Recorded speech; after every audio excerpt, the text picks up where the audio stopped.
Good evening students, welcome back to Srishti classes. तो आज हमारी अकाउंट्स की क्लास है जिसमें हम theory base of accounting chapter कर रहे थे। ठीक है, इसमें हमने इसका मीनिंग कर लिया था, इसके कुछ इंपॉर्टेंट कंसेप्ट्स एंड कन्वेंशंस हमने पढ़े थे। तो आज हम करेंगे बेसिस ऑफ अकाउंटिंग। तो बेसिस ऑफ अकाउंटिंग क्या है कि जिसके बेस पर अकाउंटिंग की जाती है। तो अकाउंटिंग का वो बेस क्या है, किसके बेस पर अकाउंटिंग की जाती है। तो यहाँ पर दो मेथड्स होते हैं। First is cash basis, second is accrual basis. ठीक है, तो कैश बेसिस की बात करें तो कैश बेसिस ऑफ अकाउंटिंग क्या होता है, जिसमें एक्सपेंसेस को कंसीडर किया जाता है जब वो पे किए जाते हैं। ठीक है, note at the time when they are due, जब वो ड्यू है, अभी जब हमें रिसीव ही नहीं हुए उनको तब रिकॉर्ड नहीं किया जाएगा।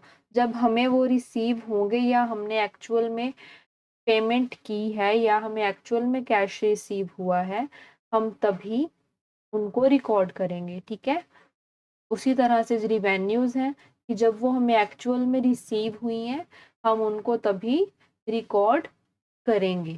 ठीक है, जैसे कि गुड्स हैं। ठीक है, गुड्स बेचे 50,000 के।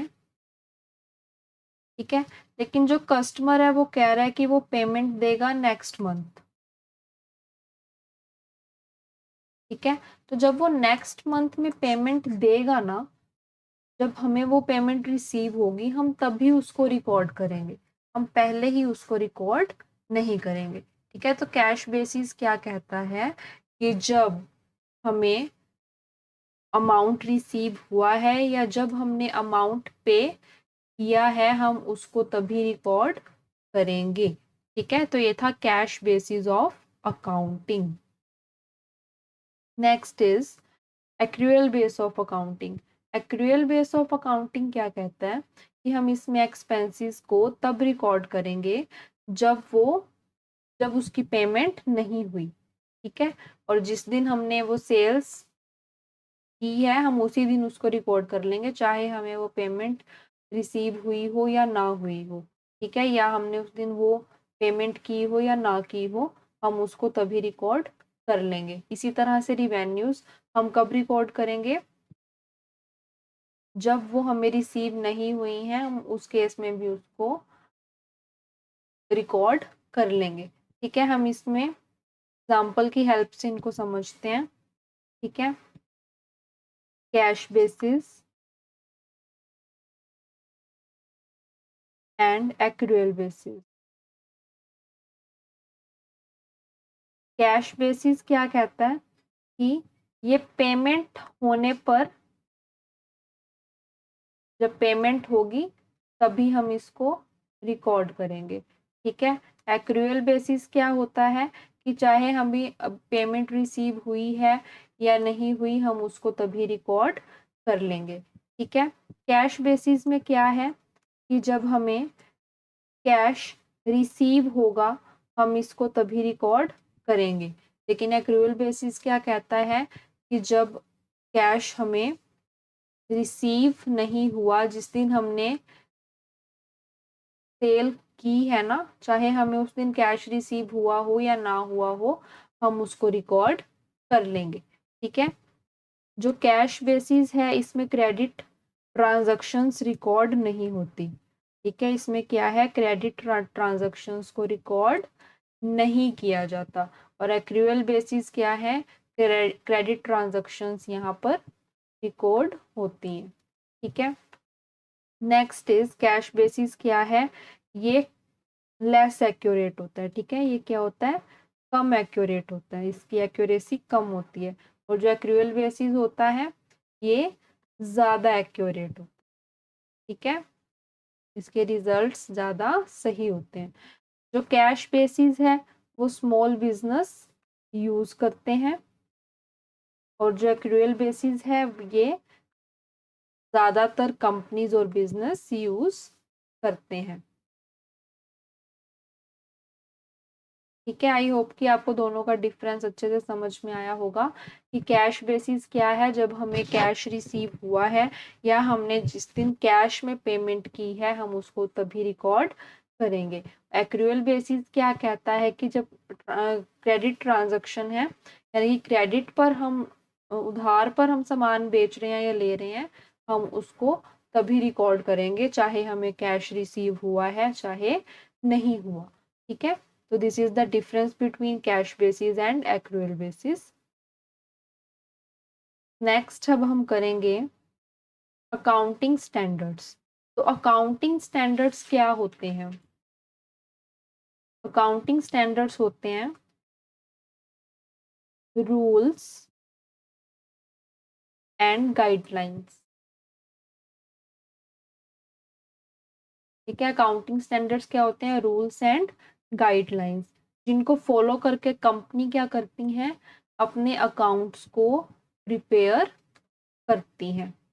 ठीक है, ये इंश्योर करते हैं कि सभी बिजनेस अकाउंटिंग एक यूनिफॉर्म और करेक्ट वे में काम करें। तो अकाउंटिंग प्रोफेशनल्स जो होते हैं ऑल अक्रॉस द वर्ल्ड, उनको क्या करना होता है? उनको ये अकाउंटिंग स्टैंडर्ड्स यूज करने होते हैं अकाउंटिंग प्रैक्टिसेस को फॉलो करने के लिए। ठीक है, अगर दूसरे वर्ड्स में हम बात करें कि अकाउंटिंग स्टैंडर्ड्स क्या हैं, तो अकाउंटिंग स्टैंडर्ड्स जो हैं वो एक सेट है किसका? अकाउंटिंग गाइडलाइंस का, जो इशू किए जाते हैं मेन अकाउंटिंग बॉडी। ठीक है, कौन इशू करता है इनको? Main accounting body. ठीक है, in India accounting standards are issued by the institute of chartered accountants of India. India में कौन इशू करता है अकाउंटिंग स्टैंडर्ड्स को? ICAI, in the institute of chartered accountants of India. तो ये क्यों जरूरी है? ताकि सभी कंपनीज इन रूल्स एंड गाइडलाइंस को फॉलो करें और इसके बेसिस पर ही अपने अकाउंट्स को प्रिपेयर करें। ठीक है, तो अकाउंटिंग स्टैंडर्ड्स का क्या काम होता है? रूल्स एंड गाइडलाइंस को मेंटेन करना। ठीक है, देखना कि कंपनीज अकाउंटिंग स्टैंडर्ड्स को फॉलो कर रही हैं या नहीं कर रही हैं। ठीक है, और इंडिया में कौन इशू करता है अकाउंटिंग स्टैंडर्ड्स को? Institute of chartered accountants of India. ठीक है, नेक्स्ट अब हम करेंगे usefulness and significance of accounting standards.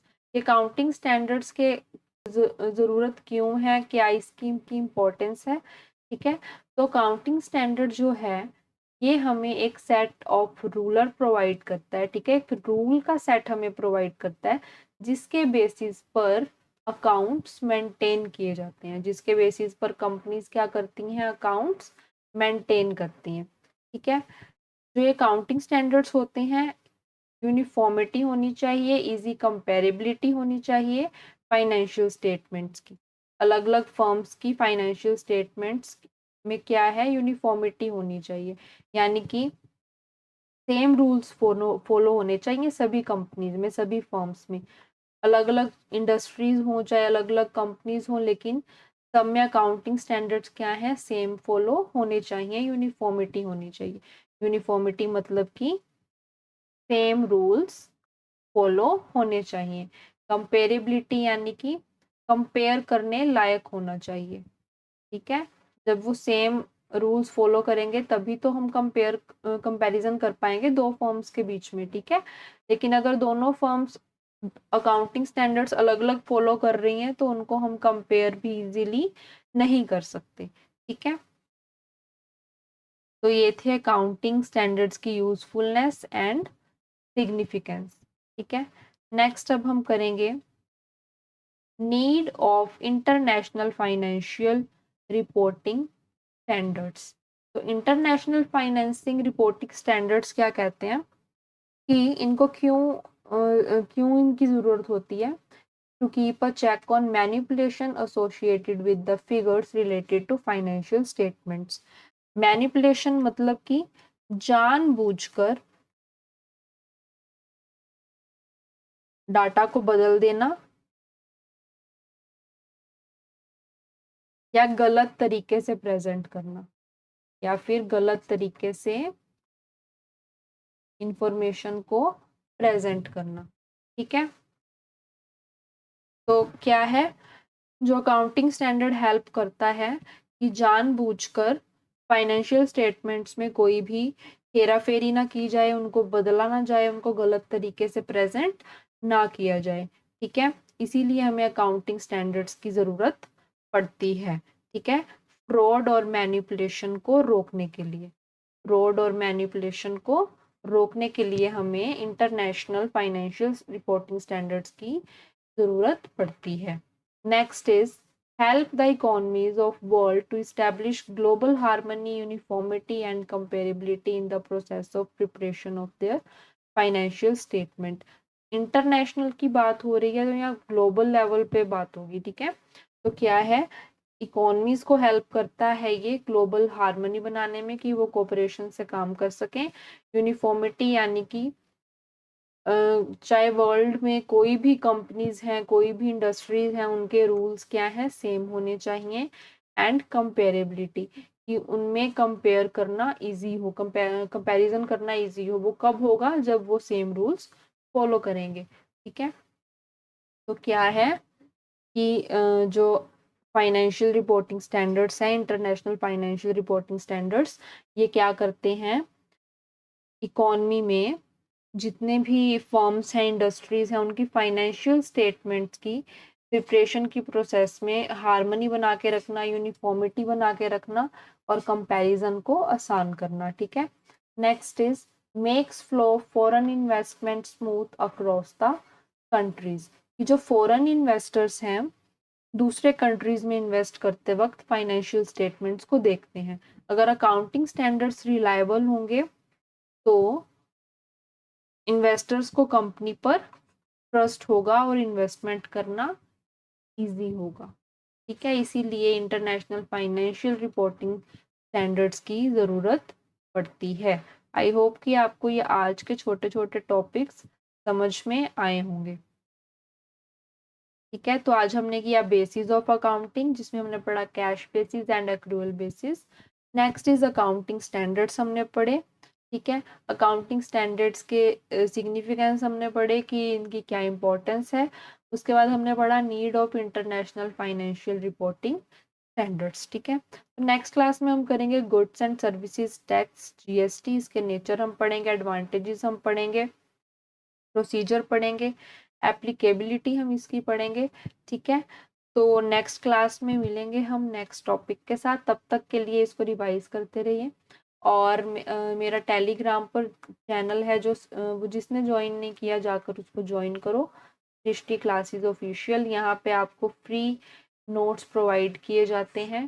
ठीक है, जिससे आपकी प्रिपरेशन आसान हो जाती है। ठीक है, तो आप उनको वहाँ पर फ्री डाउनलोड कर सकते हो। ठीक है, तो इस टेलीग्राम चैनल को ज्वाइन कर लेना। ठीक है, तो मिलते हैं नेक्स्ट क्लास में। Thank you.